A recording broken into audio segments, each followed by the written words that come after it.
Here's another illustration from the New Testament. This one comes from the writing of Paul. First Timothy, he quotes this hymn, it's a very short hymn, and this is how it goes. He was manifested in the flesh, vindicated by the Spirit, seen by angels, proclaimed among the nations, believed in on the world, taken up in glory. Now, he's clearly talking about Jesus in that hymn. But you may be thinking, well, wait, what does it have to do with anything? He doesn't even use the language of justification there. But actually, he does. Because the word that's translated vindicated there is actually the same Greek word for justified.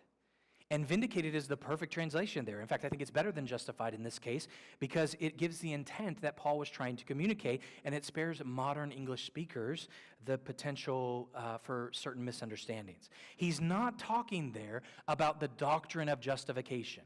He's not saying that Jesus was a sinner who, in order to avoid condemnation, needed to be declared righteous.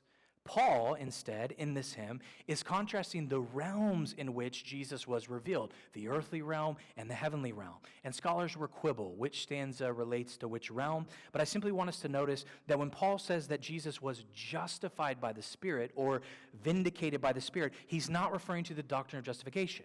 He has in mind that the Spirit of God demonstrated who Jesus truly was. The Spirit vindicated Jesus' identity and his claims through his mighty works, first of all, but supremely by his resurrection.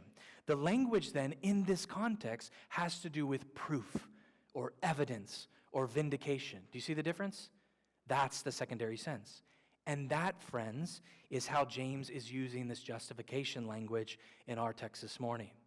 When he asks in verse 21, was not Abraham our father justified by works when he offered up his son Isaac on the altar? We could read that.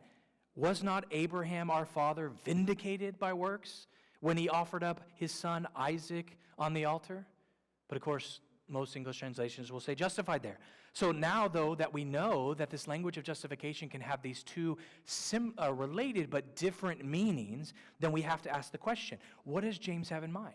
Does he have in mind primarily the New Testament sense of justification, or does he have that secondary sense in mind? Does he mean that Abraham was counted righteous before God because he was willing to offer up his son, or that he was shown to be righteous because of that act? Is he talking about a righteousness that was declared about Abraham, or a righteousness that was exhibited by Abraham? Is it a righteous standing given, or is it righteousness proven?